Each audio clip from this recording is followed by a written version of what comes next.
This is how we clean 60 years worth of accumulation from a cold air return.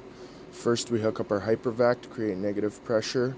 We then went upstairs and pushed everything down from the cold air returns in the main floor into the basement. We then used reverse air whips in the trunk line and get everything from the far reaches pulled all the way back towards our vacuum. We do multiple passes, go back and forth, make sure everything's nice and clean. You can see the tentacles just sweeping the sides there. Next, we switch to forward air whips, push everything towards the vacuum in that direction.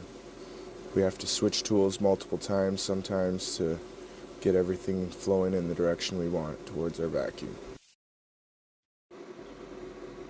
Just look at the buildup from before. This is a good 60 years worth of dust inside of this cold air return. And within a matter of hours, it's clean.